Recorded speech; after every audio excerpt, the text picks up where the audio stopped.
It's Diana House here from thewiseentrepreneur.com, and we are here today with my friend Jaafer Haidar, and we've actually crashed his house. Jaafer, welcome. Thank you for having us. You're welcome. Thanks for being here. Jaafer is a serial entrepreneur, and he's most recently the founder of The Coterie. So great story about Jaafer. A few years ago I was at this amazing little dinner in Toronto with Tim Ferriss and a bunch of these high-level entrepreneurs and VCs, and I was across the table from one of them. I won't say who it is, and this person was a very influential investor, and he turned to me and he found out where I was from, and he's like, I know one super legit person in that town. Oh, you're from that town? I know one person. I was like, yep, me too, Jaafer. And he's like, how did you know that? So it's a small town. It is a small town, but you know, you have an amazing reputation all around the world. And I think that's kind of a big thing that you really work on. So tell me about, like, how important is it for you to be kind of the nice guy that has like a really great reputation out there in the world? And what do you do to maintain that? Sure.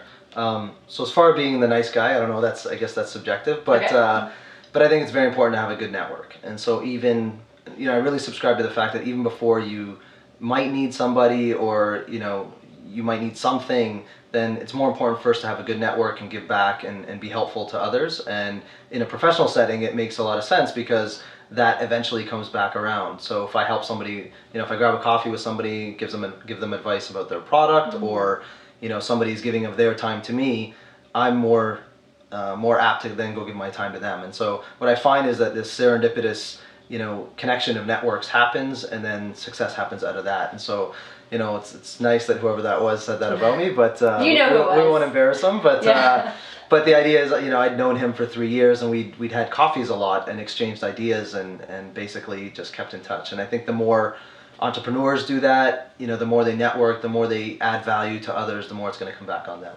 Okay. And are you very strategic about your networking, or is it kind of just like in the flow? If someone reaches out to you, you help them? Are you, you know, actively reaching out to people, offering your assistance? No, it's a good question. So I think you go in stages. So, you know, at the beginning, I felt like, you know, I'd have a coffee with everybody under the sun. Anybody that would hear me talk, I'd be there. Anybody that wants to give me, you know, knowledge about their product, I'd be there. But then you start to recognize that you get to a level where if somebody sends me an email and says, I'd love your advice on my product, I will say, you know, have you done these 5 things? Like, first, have you Googled it?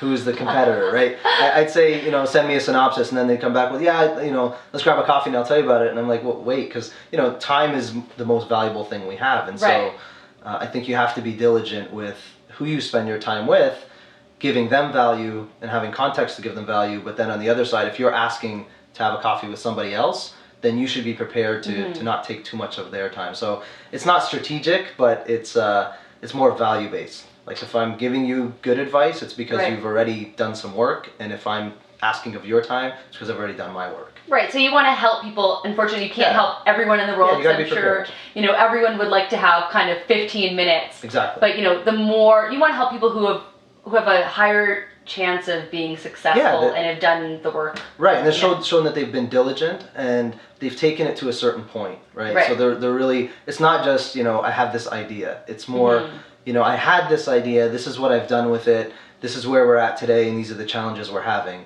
Can we have a coffee? You know, somebody told me that you might be somebody that could help. Or, you know, and I'm probably reaching out for help myself more than others are asking me. You know, so. Cool. So did you always want to be an entrepreneur?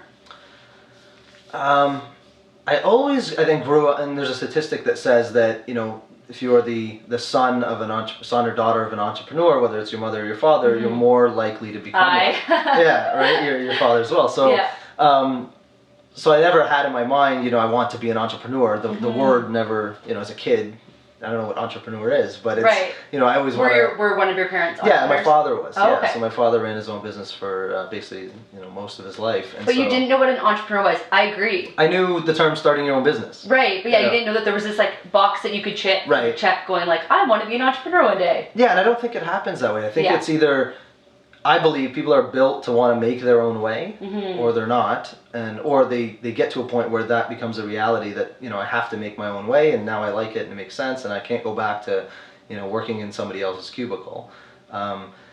But I think some people are born with this, or develop this thing at a young age, that they do something and they see an income coming from their own effort, and they say, well, I can do that more that's often. Pretty badass. Yeah, that's great. And, you know, why would I go have somebody else tell me what to do when I can do it myself? And so, no, I think when I, you know, growing up, I wanted to be a basketball player. So, really? You know, so.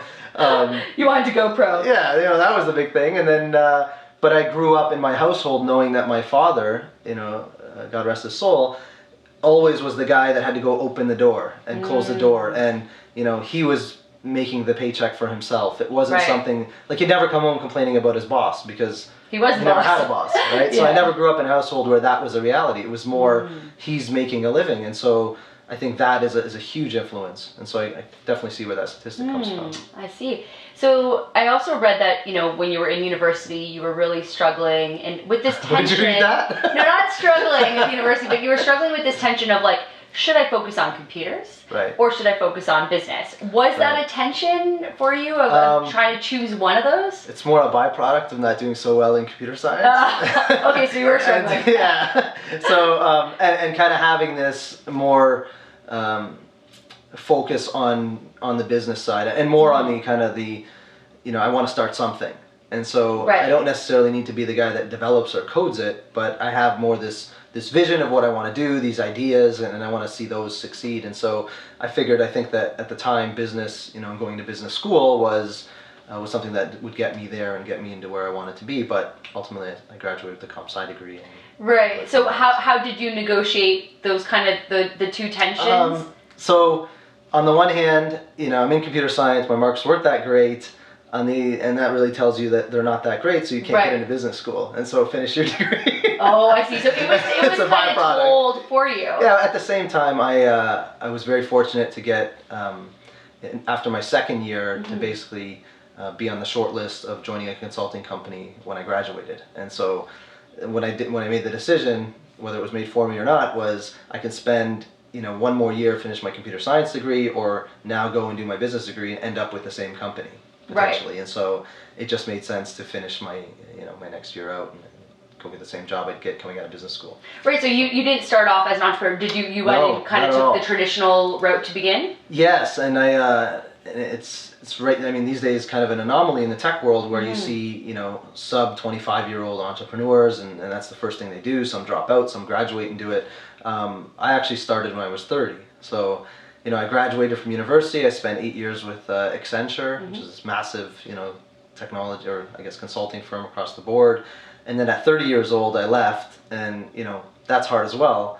I was newly married, you know, and so I basically said, no, I'm going to take this shot, and I started trying to be an entrepreneur, or trying to, you know, start my own thing, because I'd always had things on the side. And so that's, so you always were an entrepreneur as well, but you weren't like a full-time, let's go all in. Right. I mean, you always had the safety net of a salary and moonlighting on my own ideas and driving my wife crazy in the process. And then finally I said, you know, through some circumstances, I basically said, no, I'm going to take my shot. And yeah, it's a struggle at the beginning, and then, you know, I was blessed to have it worked out. Had you kind of set yourself up for success in other ways? Like, had you kind of built up a, you know, a big financial buffer and things like that? Or did you just kind of go, not really, I'm going for it? Yeah, I had a few months, but not really. And then I think I started more, I said I want to do my own thing, and I didn't know what my own thing was. I had some ideas, but then I was fortunate that an ex-colleague at Accenture needed somebody to come and help them in their new role, and so I took kind of a consulting gig with them, and then in that process had some revenue to build out product, and then the first couple have failed, and then we did all right. So tell us about your most recent venture, the Coterie. Sure. So the Coterie is, going back to your first question, the Coterie is a culmination of having a very, very strong network of high-value people. The type of people that helped me in my career, you know, really accelerated this idea to development right through to market and then success. And, you know, in my role as an advisor to other startups, a lot of the times I find myself saying, well, you know what, you should talk to this person, and you know, why don't I intro you? And that happens all the time with everybody. And so I said, why don't I get these, you know, I think it's now 8 people that everybody would love to be in a room with, because it would be like... Oh, I know. I flipped through this. I was like, this is a pretty great... Yeah, great so, group. you know, we have basically the top, you know, M&A deal guy in Silicon Valley. We have probably who I consider the best corporate director in Canada. You know, those types of guys, if, you know, really, really high level, well done VC. These type of people that you would kill to have on your board. Right. And so the idea is that this group that is constantly like helping companies can now learn about companies through each other, and then collectively help these companies. So it's a little bit convoluted, it's still early, but the whole idea is there's like board that you can tap into, and if you're a coterie company or a company we're helping advise, then you get the benefit of this great network. So it sounds like, you know, me having known you for a few years now, it sounds like this business is like a direct extension of like who you already are in the world.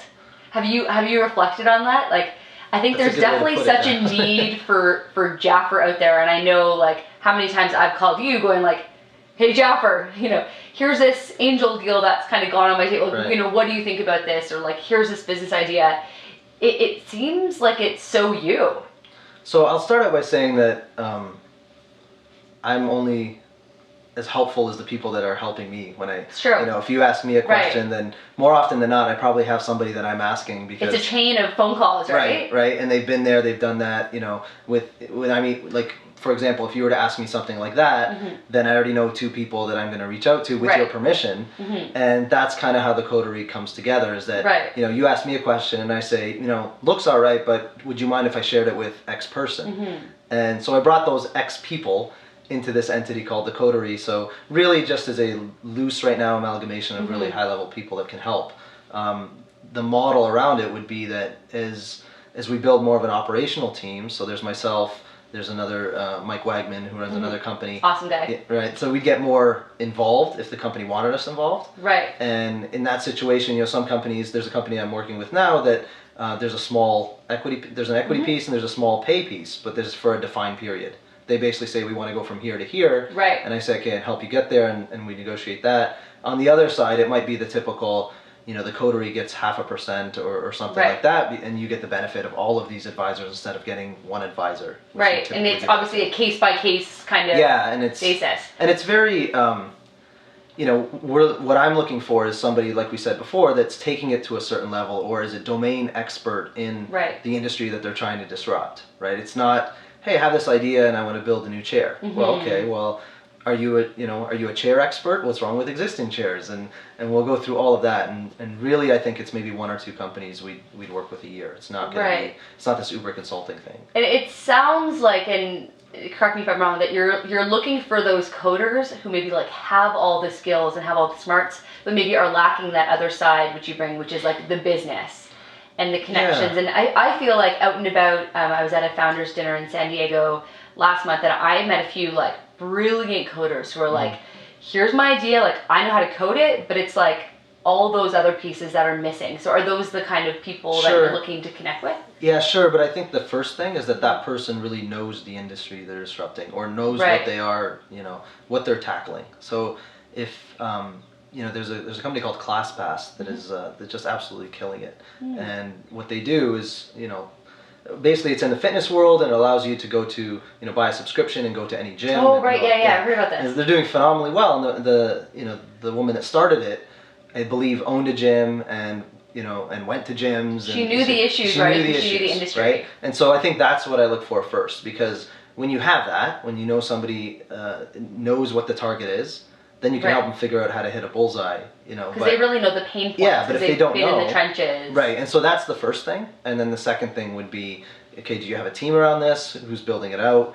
If they don't have a team around it from a technical side, then, you know, I always believe you have to have a technical co-founder if you're doing a technical product. Right. But then there's different ways that we can help. And then the other side of it, we're building out our own products. So, you know, that's the other... That's a really cool thing, and anybody involved in the coterie gets a piece of that. So are there any current projects being built out at the moment? Yeah, there's one, and it's around basically making it a lot easier for people to tell brands what they think about their products. And feedback. Yeah. And what is it? Does it have a name? It's called Penny. Oh, that's a really cool name. Every thought counts. So it's a play on, you know, give your 2 cents. Cool. And is that one out yet, or what's kind of the timeline? It's in development. there's some negotiations going on with the company, so I can't. Oh, cool.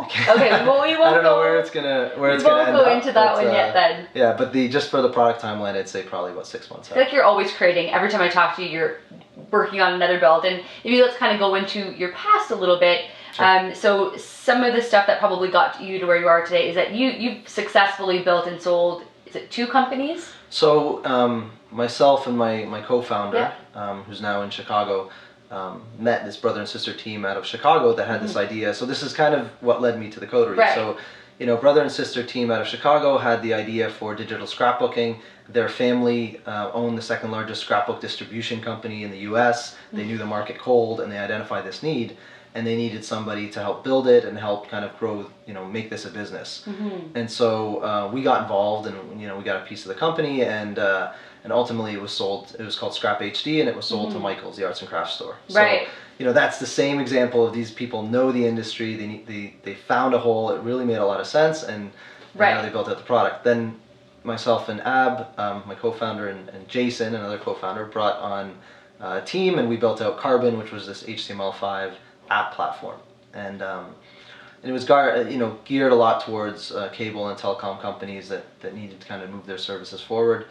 And we sold that to Cinecor out of Buffalo. So not too bad. yeah, no, it's but before then I had I think 5,000 in the bank, 2 employees, a baby on the way, and not knowing where the next check was coming from. So you fully had to kind of ride the roller coaster. Yeah. And what got you through, I guess, those times where you had like no margin? Sure. I mean, so one, I've always known it's people have always told me it's not all roses and sunshine. It's hard, right? It gets hard. Yeah, and so that's one thing that I find a lot of entrepreneurs, especially the younger guys these days, because right now it's in vogue to have like your startup, right? Yeah, it's become so trendy, and that was actually one of the things I wanted to ask you about as well. Like, what are your thoughts on? Are you seeing how trendy entrepreneurship is, and what are your thoughts on that? Yeah, I agree. I mean, I think if you look back, like in tech, before the year 2000.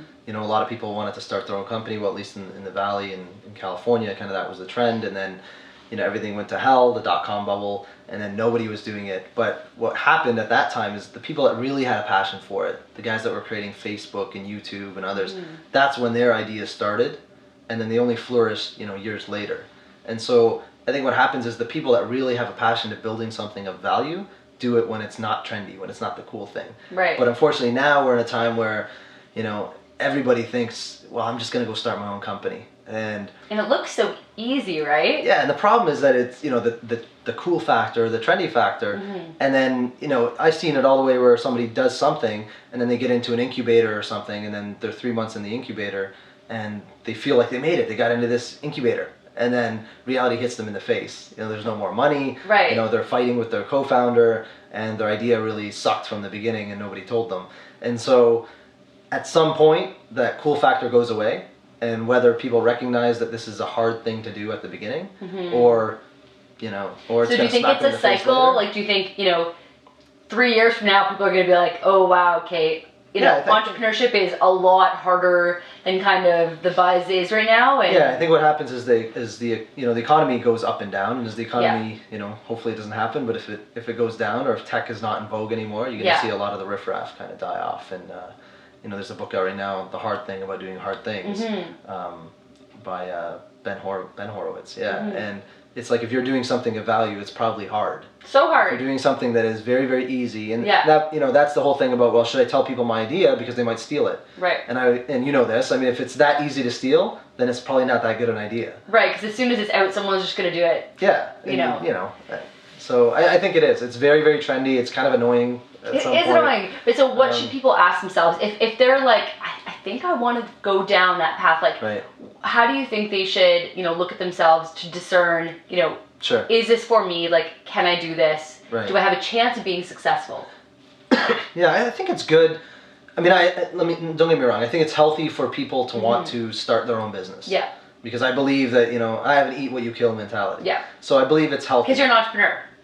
Yeah, but I spent 8 years not being an entrepreneur, right? So I think that it's very, very healthy. I think everybody should kind of make their own way in life, but people should start with being realistic. Right. And so, it's the realism factor that if they don't have that's the problem. Because if somebody says, I'm going to go try this, and I think it's going to be a good idea, but I'm fine if at some point I realize it didn't work out. But it's the people that think I'm just going to do it because it's in vogue, and they kind of devalue the hard work and the effort that it takes. And they think it's going to be easy. And then the others that just keep plugging away at something and really they're doing a disservice to themselves, because they're plugging away at something that is not going to happen. And again, that's a fine line, but you'll hear stories of, well, they told this person they could never do it, and now they're a multimillionaire, and that's me. Right. Well, no, because if you're making, I can give you an example of a product, but if you're making something that's clearly nobody needs and nobody wants, and they keep telling you that, and you just think, well, me and my brother think it's a great idea, well, that's not a market. So exactly. People have to be realistic. Right. And they should take their shot. And be discerning about the fact that the market's being flooded Yes. with products and services and entrepreneurial things. Like, it really has to be better. Right. Like, there has to be like a unique value proposition, or it being executed in such an amazing way. Right. I think actually what's healthy is, I tell a lot of people to read the book Hatching Twitter by Nick Bilton. Oh, okay, I've read that one. Yeah, because everybody knows Twitter is this big thing, and it's successful and everybody's on it, but it was such a soap opera, I'll call it. Was it? Was it a grind? Oh, not only a grind, like founders hating each other, investors, how they deal with founders, and I think it's a really good look into a company that starts, what really happens, right? And what really happens as a company, not every company, but a lot of companies grow, right? And so I read a lot of books on those great companies like Google, Facebook, Amazon, the profiles of those companies and those founders and what happened, to really get an understanding of, oh wow, these darlings that we hold up,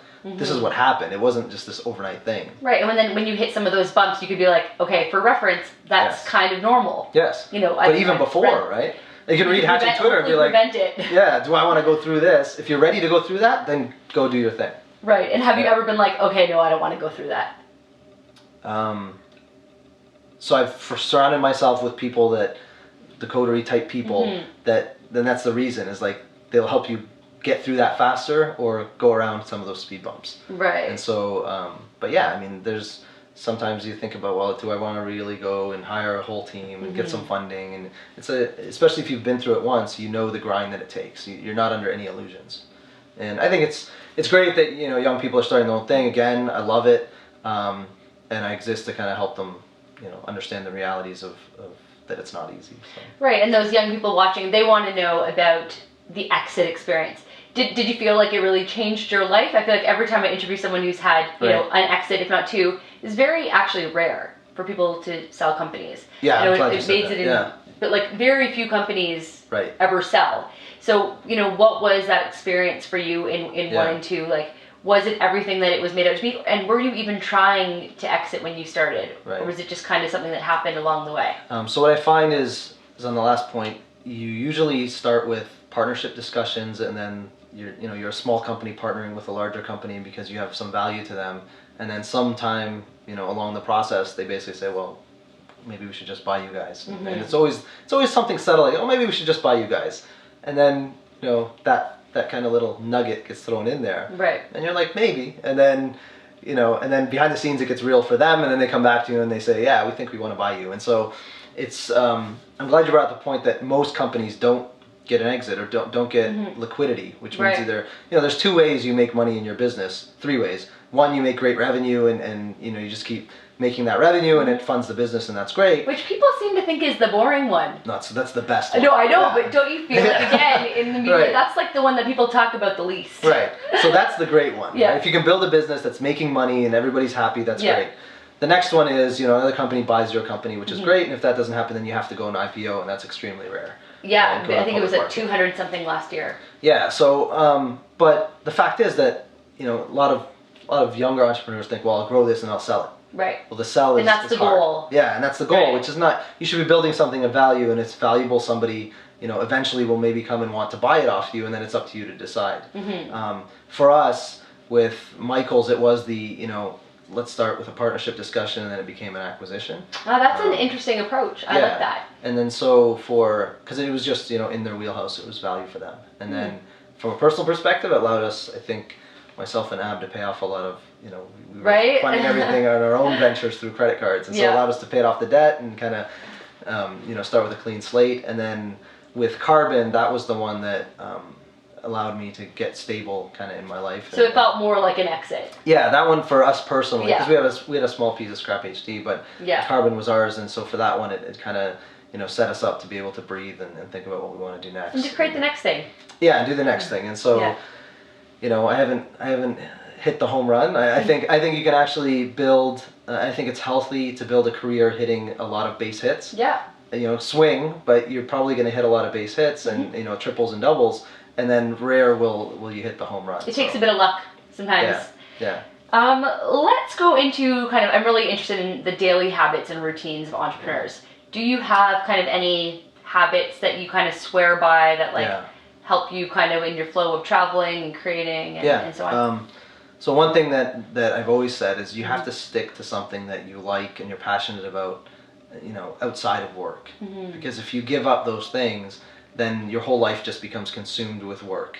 And for myself, I like, recently, I won't say all the time, recently, I make it a point to kind of get to the gym and kind of be healthy. And so, I try to get to the gym every so often. And so to me, if we weren't doing this interview, I would have started today by going to the gym and then going to and then going to the office. And people say, well, I don't have time. Well, there's a great app on your phone you can get called the 7-minute workout that's scientifically proven to be as good as a 45-minute workout in the gym. Have you done it? Yeah, I do it all the time. Oh, cool. So it's great. And so those kinds of little things, even if you're going to travel, I find myself, if I travel a lot, I start getting some lower back pain or something because of the way I'm sitting and all of that. If I do that workout in the morning, I don't have that lower back pain. Right, or so there's like hotel gyms, Yeah, and so for me, it's important to do those kinds of things. And then, so I have that, and I have obviously my family. I have 2 kids, and I need to spend time with them. And then in the middle, I pack as much as I can. Yeah. Right, and then I reserve some time for non-critical things of my business, like advising and helping and that type of stuff. But you do so much of that. You're a mentor to so many people, I think formally and informally. Right, but I now I try to. I was able to do more of that when I was trying to figure out what the next company was that I wanted to start, and now I'm being more diligent in being concise on how I add value, but then focusing on building something. So, what do you see yourself doing 5 years from now? Hopefully, being able to spend a lot more time with my kids. Yeah. I mean, I do spend time with them now, but a lot more time that, and then. That's a hard one. I mean, 5 years is such a long time out, but I want to be in a position, if I'm blessed to be in a position where I can have someplace warm and sunny like you do and spend some time. Are you going to come to San Diego? Yeah, I'd love to come to San Diego. I love that place. But I'd love to be able to more focus on the advisory and investment and helping companies. While maybe probably still the same thing, thinking about my next thing. I just want to have more time to spend with the family. So more San Diego than Silicon? Yeah, I think for me, Silicon Valley, it would, in my frame of reference, it's work.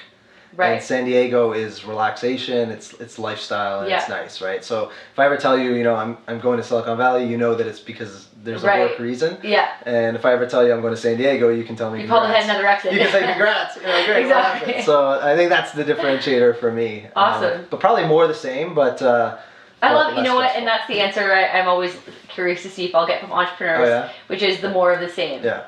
Because it seems like, most entrepreneurs are in a place where like they love what they're doing. They love the struggles. They love the challenges. They love the wins.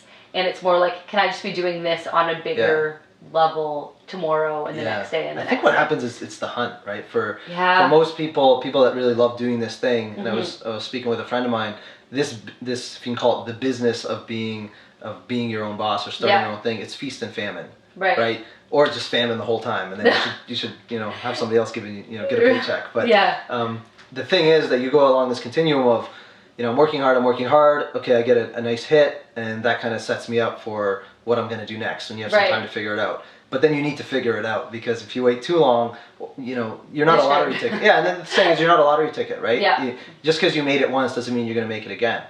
And VCs always look at repeat entrepreneurs. That's the guys we're going to bet on. They do that because those guys have shown they've been through the struggle and they've had some measure of success. But they still don't know if the next one is going to be a great one. You never know. It's a better percentage. Right. It's definitely a higher percentage, but it's a higher percentage because that person knows what it takes. It's not their first time learning it. So yeah, I think, you know, it's this feast and famine lifestyle that I like. I like the hunt. Hopefully, you know, you get a good kill and you can eat and then you know, not starve. But that's I don't think I can go back. So far. Yeah, and I don't think I can go back to having, you know, relying on somebody else to feed my family. That's the way I'm built. That's why I like it. So it's the last question. Sure. It's the question I ask everyone, which is, what's one piece of advice, if you could kind of just share only one? I know there's 100 pieces of advice that you could pass on to entrepreneurs who are either in the startup or scale up phase.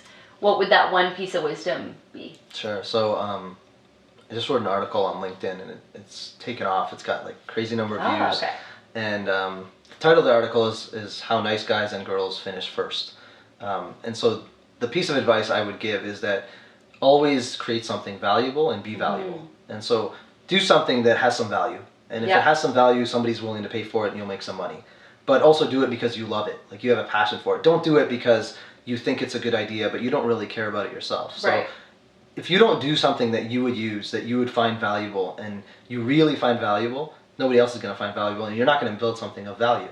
And on the other side, again, if you're reaching out to somebody for advice, be cognizant that you're taking of their time and they're willing to give you their time. So come prepared. And then if you're going to give somebody advice, you know, this is the other pet peeve of mine, is there's these self-styled mentors, right? There's these people that they're still learning themselves and they're giving other people advice, and you know that person then goes on and takes this sometimes bad advice and goes forward. So I think be valuable to others, but always remind those people you're giving advice to that it's only one person's opinion, and that's what I do, right? I'm like, you know, thank you for kind of trusting and asking me, but it's only one person's opinion. So I would say do something valuable and then be valuable to others, but also without expecting anything in return. I love that. I think that's so awesome.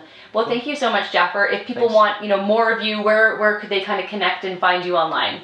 Sure. So ironically, I have @Jaafer there you Twitter. Go. So Jaafer, and then on LinkedIn, Jaafer Haidar. Awesome. Well, thank you so much, and best of luck with the coterie. I can't wait to see how it evolves. Great. Thank you.